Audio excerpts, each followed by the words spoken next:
When I first heard about Bitcoin, it seemed just like this very stupid magic internet money. I didn't really think it was very impressive at all.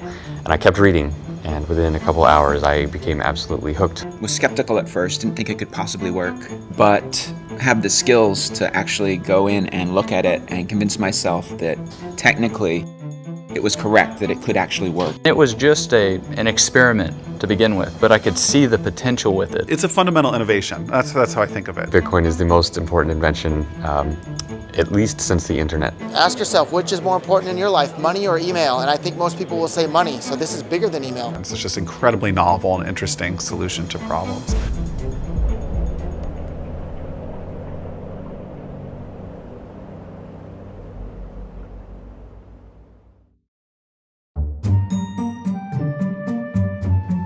The short version of what is Bitcoin is cash for the internet.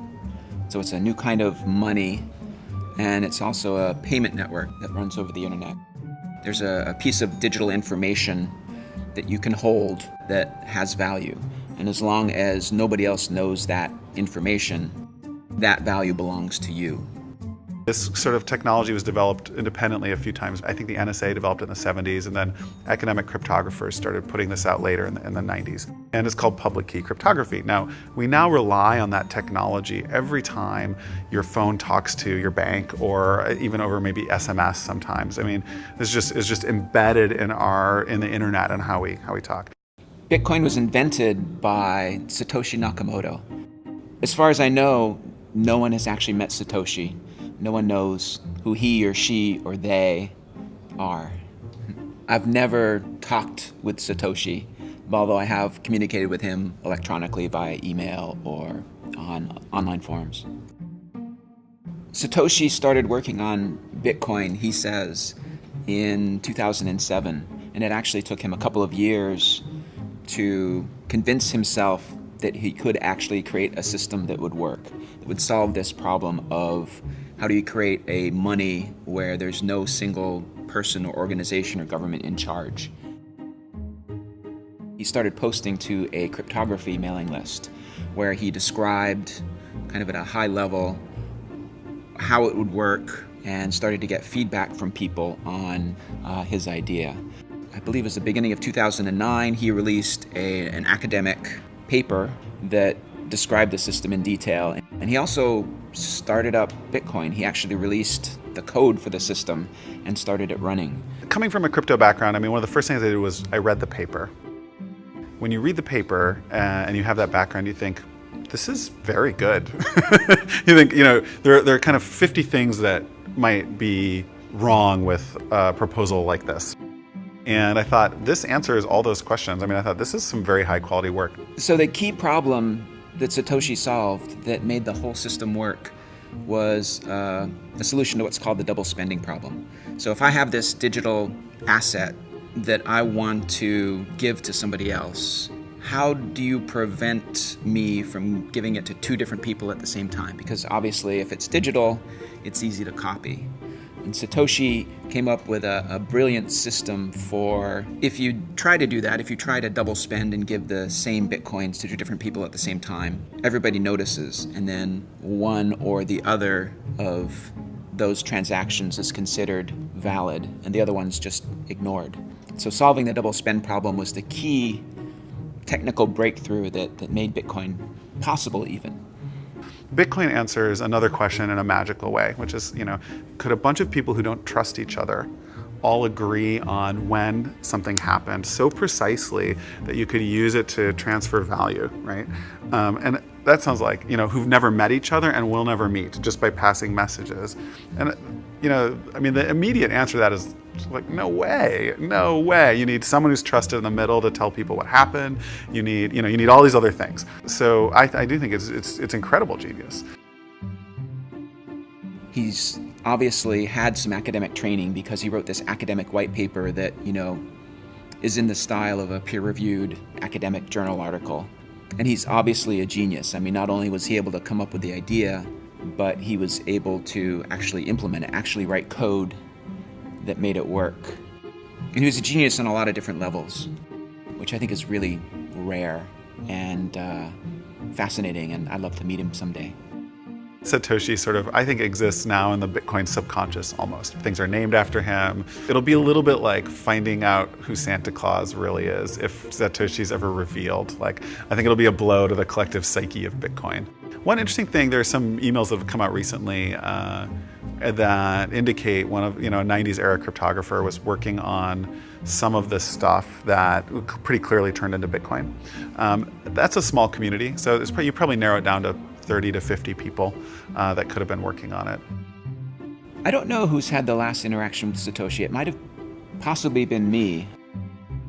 My very last email to Satoshi, I actually had told him that I had been invited to give a talk at the CIA. So he had already told me that he was going to step back. I don't know if me telling him that I was just going to visit the CIA was the reason I've never heard from him again, but I certainly think it didn't help.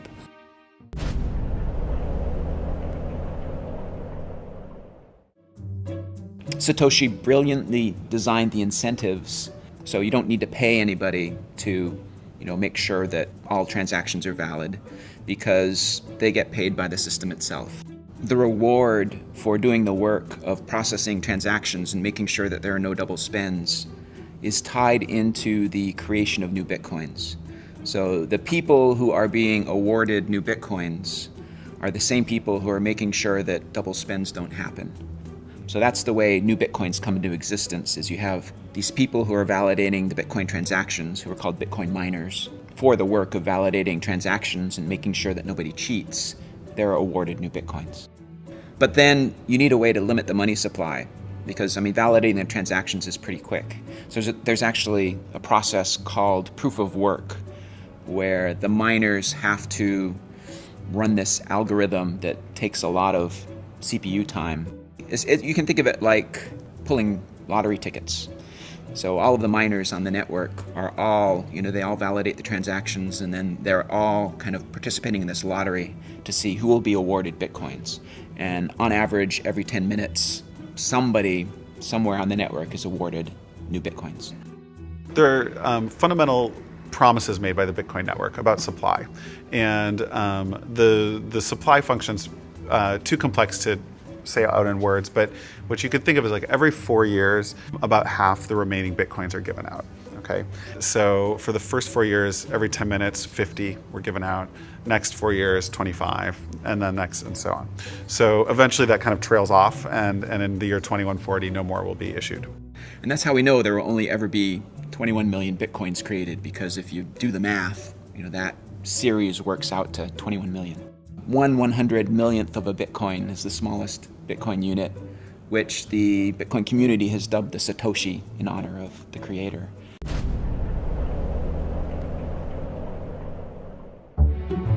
I got into it sort of the same way that a lot of the smart tech guys I know do, where they hear about it and it reminds them of something from like a science fiction novel that they read as a kid.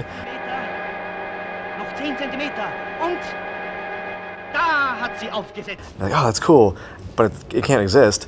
And then you go and you read the white paper and you're like, that makes sense. And then you look at the source code and try to find how you can break it, and you can't, right? And and then you're like, this is a real thing now. And so I've been following it, and I sort of as a hobbyist was mining just on my computer when I wasn't using it for anything else. I'm not a Bitcoin miner.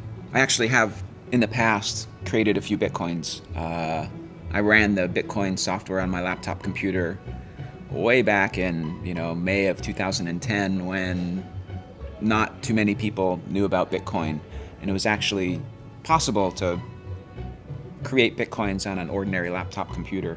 But when I did the math, I found out that, I was paying more in electricity to create the Bitcoins than the Bitcoins were worth. And so it made more sense, if I wanted to have some Bitcoins, to just buy them from somebody else, maybe somebody who lived in a place that had less expensive electricity than me. Okay, so there's a lot of altruism in the system. Very, very first miners wanted to help. Great, they think it's cool. They just think it's cool, whatever. You do a lot of things because you think they're cool. As soon as there's an exchange rate, miners are saying, like as I did in 2010, I have a lot of computers sitting around. They're already sucking power. I am happy to turn that into money. Like, who knows what I'll do with it? I can see I'm making money doing this. And that sort of spread mining. In 2010, you could mine with your home computer and make decent amount of Bitcoins, which today would be worth a lot. At the time, they weren't. So from the early days, there have been miners who use their computers to make money and love it.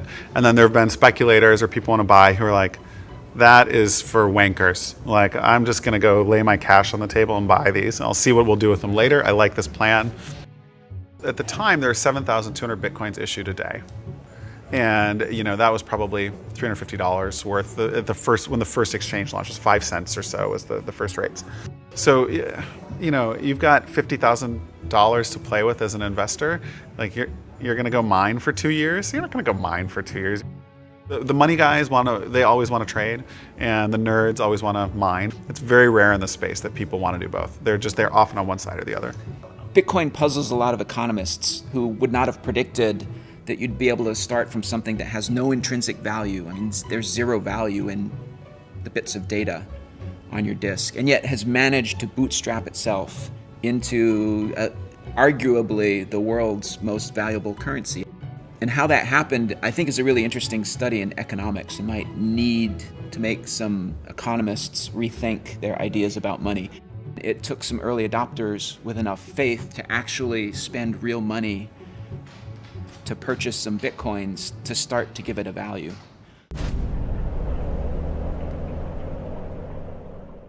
The earliest adopters, at least that I knew of, who wanted Bitcoin were people who wanted something that was completely democratized, it was completely decentralized. They wanted something that was anonymous. They wanted something that was completely outside spending in the warfare welfare state. The early adopters of Bitcoin were really attracted to it as a very hard money.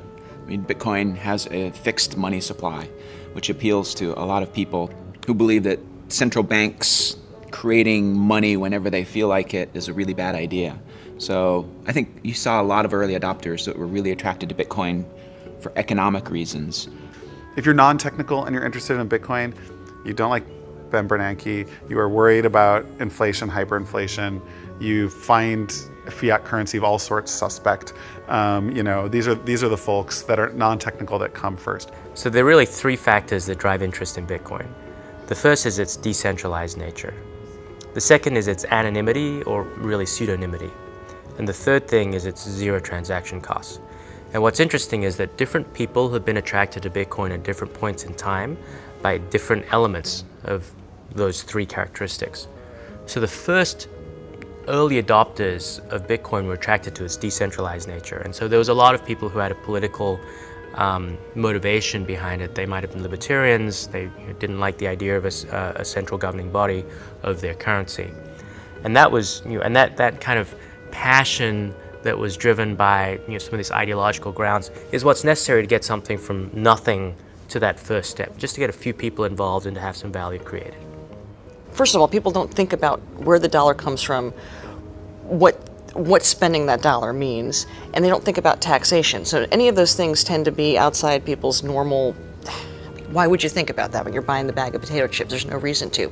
But if you're philosophically aware of these things, how we create empire and how the U.S. is able to occupy so many, how can it afford financially to occupy so many countries, then you start thinking, how am I participating in this system? And that's by spending the Federal Reserve note. So for a lot of people, for them, it's about living their values. They want to use a peace dollar, and for them, the Bitcoin is working. Then you had a second set of people who were interested in the anonymity. And in large part because they might have been doing something online that they didn't want to be associated with. They might, some sort of illegal activity. They might have been selling guns, they might have been selling drugs, they might just have been online gambling. It's absolutely absurd for any government to tell someone what they can do with their own money if they're not harming anyone. The fact that the United States claims to be a free country that respects the rights of individuals, and yet a full-grown adult cannot wager his own money on his own game that he chooses is a terrible hypocrisy. Not to mention the fact that the state runs various lotteries, which have far worse odds than most casinos, and market themselves, in fact, to the very poorest and least able to understand the problems of gambling. So while the state does this institutionally, they also throw private people in prison for running games with better odds, and better customer service, and it's one of many problems that we have with the government in the U.S. and in other countries. You know, Bitcoin has been widely used by a website called Silk Road, which allows pretty much everything to be bought and sold. Some of the products on there are made illegal by various governments, yet it trades on there.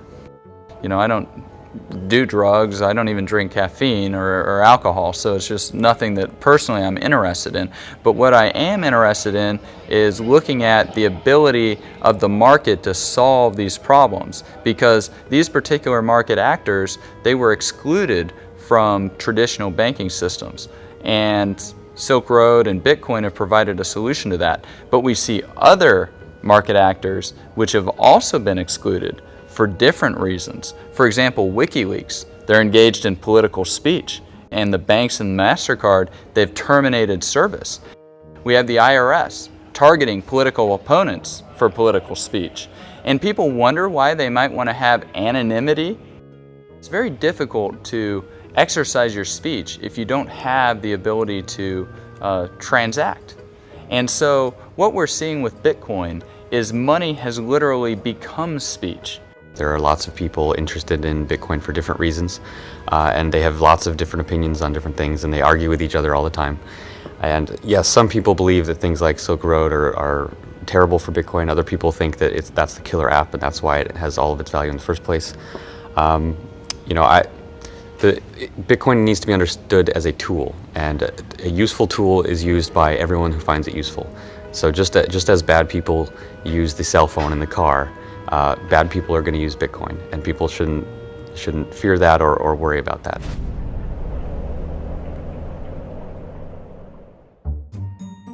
Now, the trouble with both of those groups of people is that they're just not that large.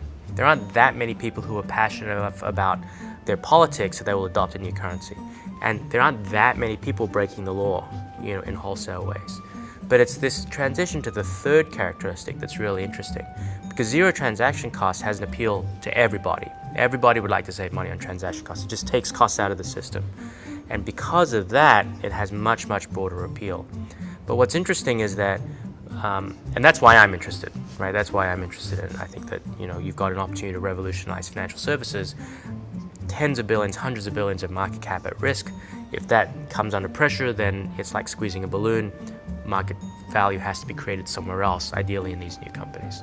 Coinbase, generally speaking, our goal is to make it easy for the average consumer and the average merchant to use Bitcoin. I think sort of the litmus test for all this is, can I feasibly present this to someone who hasn't seen it before, even my mom, and can she reasonably use it? That's sort of what we're trying to build towards. So whenever you get a new technology, there's always these predictable waves of companies. And the first wave is building the infrastructure that just makes the damn thing work, right? And right now, just to make Bitcoin work at all, you need exchanges to get money into Bitcoin, you need wallets to hold the Bitcoin, and you need payment processors to be able to spend the Bitcoin. So that's that infrastructure level. That's where we are today. You think about the average business that's accepting PayPal or credit card on the internet, they're paying roughly 2.7% to do that. And just even chopping that down to what a company like Coinbase offers at the moment, 1% costs is a significant cost saving. Let's say you're a 5% margin business. All of a sudden, if you're saving 2% on credit card processing costs, that's 40% to your bottom line, which is very non-negligible. Add in other things like a case like microtransactions, where maybe there's a prohibitive 20-cent base fee on a credit card. All of a sudden, you can now have a business model where it's pay 5 cents to read the rest of this article. So the biggest opportunity that I see right now is microtransactions. So if I want to pay somebody 5 cents online today, it's not possible. Because in a card not present transaction, if I'm trying to use my credit card, which I'm inevitably doing online, there's no other way, I can't pay cash, can't jam it into the computer, there's a minimum of a 30-cent charge plus 2% of the transaction. So if I'm trying to charge you 5 cents and it's going to cost me 30 cents to do it, like, I can't do it.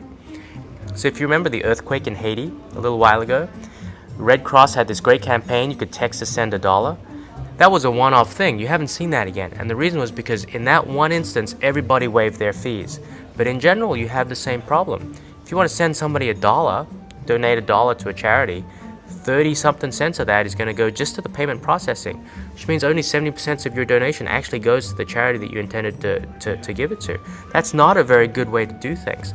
With Bitcoin, because transaction costs go to zero because there are no minimums.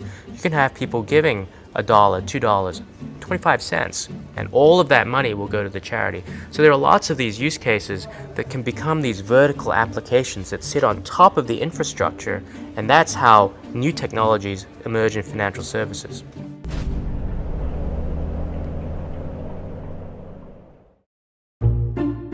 In the Bitcoin community, there's a bit of a tension between people who pine for the good old days of Bitcoin kind of being the bad boy of currency to people who think that we need to grow up and engage with regulators and banks and the traditional finance system more. Bitcoin definitely needs to shy away and move away from a lot of the original use cases that I think the media likes to tout, i.e. drugs or whatever else it may be. And for it to really flourish, the average sort of business needs to realize the great payment efficiencies that Bitcoin can bring. And ultimately, when a day of reckoning comes in Washington, where somebody has done something bad with Bitcoin, I think it's going to be our job as a community to sort of pull on this pool of goodwill that's been built in all these businesses who are now saving, say, 2% on their bottom line, maybe in a much larger percentage as a percentage of their net profit, and say, hey, we need Bitcoin to survive. This is actually creating real economic good. So I think for Bitcoin to become really big and for venture capitalists to start to invest, we have to believe that companies are going to embrace the regulation and accept it and comply with it. That's going to mean that anonymity is going to have to go, at least for transactions over a certain size, and that there's likely to be some level of centralization, or at least these trusted counterparties emerging. So I know we have a very strong libertarian base in the Bitcoin community right now, and they're very ideologically driven. But as VCs come in and invest and bigger companies grow up, you're going to see that fade. And I think that's good because, it's not an accessible worldview for most people. And it's really not the most transformative part. The most transformative part of Bitcoin is the economic liberty it gives to people around the world. VCs are not the only source of capital, especially in the Bitcoin market. You have lots of people with lots of money who have very well-aligned objectives with Bitcoin. And they can fund whatever they wish. I would say that in order for Bitcoin to go mainstream, regulation is necessary because in order for the average consumer to feasibly feel like they can use it, they want to feel safe in some way. And part of that is understanding Bitcoin. Part of it is around federal entities. Not necessarily that Bitcoin needs a federal entity to become legitimate, but it certainly provides that sort of additional stamp of approval that would get people more comfortable with it. In America, you got to live by American regulation, or whatever jurisdiction you happen to live in. And so what we're seeing is a set of entrepreneurs who are just saying, well, look, if those are the ground rules, then we will comply with them because the opportunity that we create by compliance is sufficiently big that the costs of compliance are worth it. And we're not actually giving up that much. Because you know what? If you guys over at FinCEN want to stop money laundering, you know what? I'm not going to make money out of money laundering. That's not my objective. I want to make money out of a whole set of legitimate use cases which are far, far bigger. And so in each case, if you can understand the objective of the regulator and you can then comply, there may be some additional costs involved, there may be some additional time involved, but it allows you to go after a much, much bigger market. Anything that has to do with money, the United States government is going to try to regulate it. You can't ask a lion not to tear up its prey. That's what the United States government does to the consumer, to the citizen, to the human being, is, literally steal and tear from it. So it's inevitable that, they're going to try to regulate Bitcoin. I think it is false to believe that the winners in the Bitcoin economy are going to be based in America. And the reason is that America has one of the most oppressive financial regulatory schemes of much of the world. And so trying to run a financial company when other people can move their businesses to more hospitable jurisdictions, and because Bitcoin works all over the world, so a company can set up anywhere and service its customers in any other part of the world, a company would be hamstringing itself to set up in the US. Now, indeed, a lot of them do and are, because it's easier to raise venture capital in the beginning stages. But those companies are going to run into heavy problems when the government starts to realize that Bitcoin is actually an existential threat to its own money, and it's not going to put up with people in its own borders, perpetuating that. I tend to be on the side of the people who think that we need to engage, with banks and regulators and traditional systems. Maybe I'm a little more conservative, but I think there's a lot we can learn from kind of the traditional money system. I think there's a lot they can learn from us also. But there's hundreds of years of experience of banks keeping people's money safe, and I think that's really important for Bitcoin. Consumers will be able to go to a business and say like, yep, okay, it's like accredited by a Bitcoin Foundation, like it matches certain like standards for our industry, and yes, their licenses are in order, and therefore I don't worry about Homeland Security seizing all the funds in these accounts. Like, I'm happy. So consumers will like that. Most consumers, not old-time crypto anarchists, they will hate that and they'll do their own thing, and that's totally fine. But the vast bulk of people who use these businesses will benefit from that.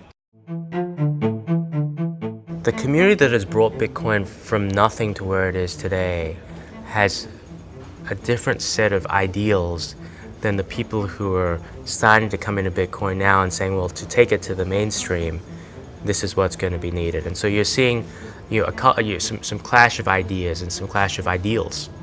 People with money tend to want to protect their money, and the biggest danger to many people's money is that the government will seize it. Why would the government seize it? If it believes that you've done something against its wishes.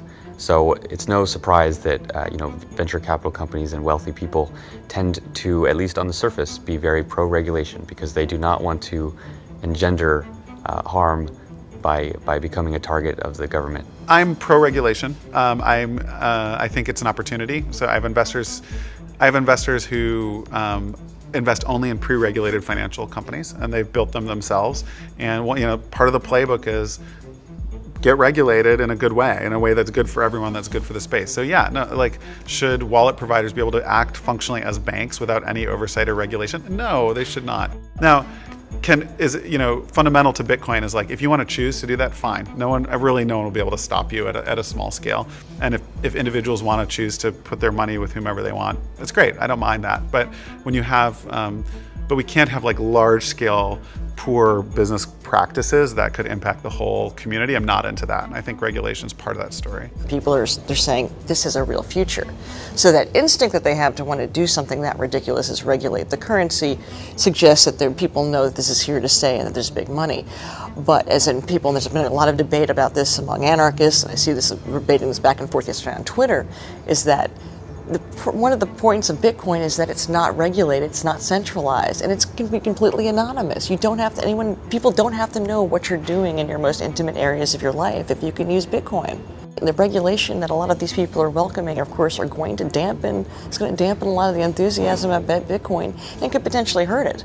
Coming from this with personal sentiments as a crypto anarchist, Bitcoin's just amazingly awesome because it massively changes the rules of the game. Anyone can send any amount of money to anyone, anywhere, at any time. Can't be seized or confiscated or frozen in any way. But I also realize that no great amount of wealth is going to be created except with the permission of the government.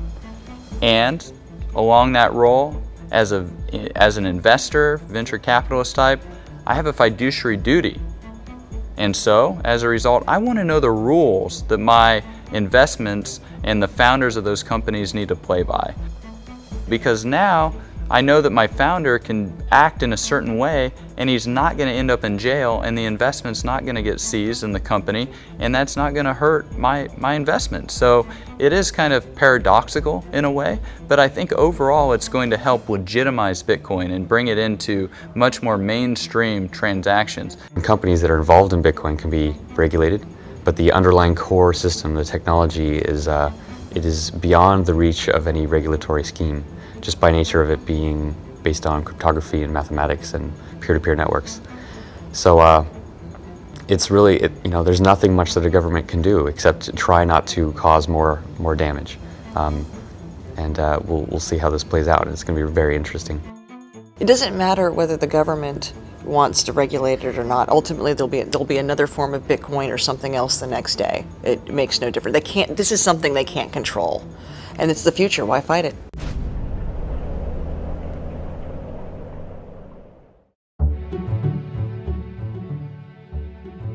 There are a lot of different ways Bitcoin could succeed. I mean, my job as the core developer is to kind of concentrate on the core code and make sure the Bitcoin network keeps reliably processing transactions. And then to kind of be agnostic about how Bitcoin succeeds. In 10 years, Bitcoin is likely to be gone simply because most things that are new tend to fail. So everyone who gets into this needs to understand that it could just disappear tomorrow and go away. But with that realization, if it has not fallen apart and it actually continues to work and continues to grow, it will have taken over much of the world's financial system. It will have changed everything about the way people move money, how they hold money, how they perceive value, what their relationships are with their government and with merchants and with each other. There's going to be amazing new ways that people use money that people can't even imagine now, just as when the internet came out, people couldn't imagine all the different things that people do. So it would be foolish to try to predict exactly what will happen, other than to say it will be very, very intense shift. And when people realize what happened over the course of so small a time, they'll look back and realize, wow, like that should have all been very obvious. I think it is the protocol for money on the internet. So in 20 years, when computers trade value with each other for whatever reason, they'll use Bitcoin or its successor to do that. It'll be just like right now, very rarely does any of our technology trade value.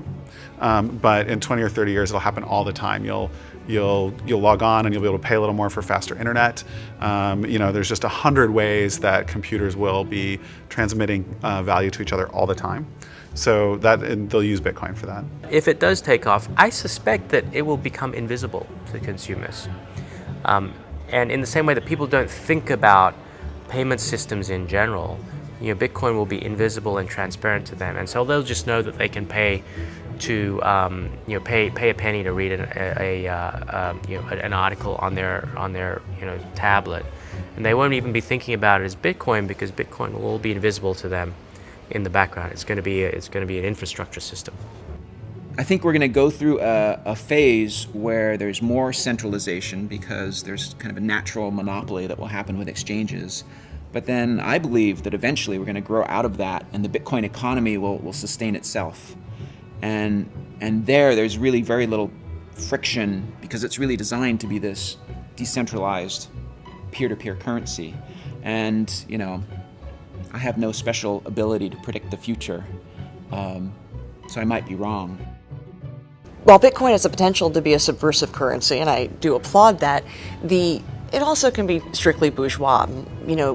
Ma and Pa next door can use Bitcoin. They use dollars now. It's not like all throughout human history we've been using paper currency. All sorts of things have been used as currency throughout time. It's not as if the dollar was handed down. Moses came down and said, "Here, we must use this dollar." We just have to open up the doors of the way people think about money. I do think that this new era of math-based currencies will find whatever the problem was with Bitcoin and will patch it, perhaps in a Litecoin or Bitcoin 2.0. We'll find a way to continue to serve the market needs and what the market demands.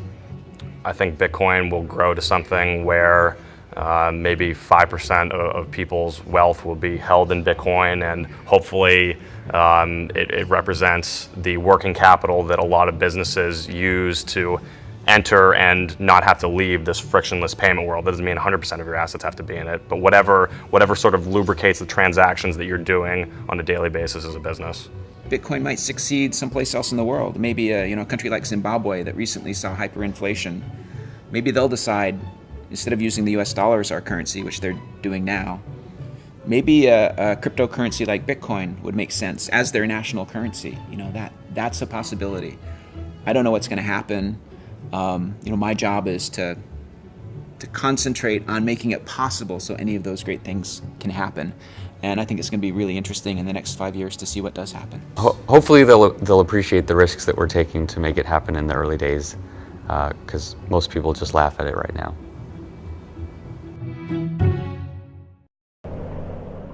Camera, right? Okay. Gavin, you won't look at the camera. Okay. There you go. Yeah, we're in AA leagues. Yeah. I call myself an anarchist if I'm forced to put a label on it. I just don't find it's entirely helpful in communicating some of these ideas to normal people. Yeah, I think America reached its peak probably in 2000, and it's been in decline since then. the guy used his credit card to order pizza to be delivered to the first guy. So that's the first publicly known transaction where some actual good other than money was involved.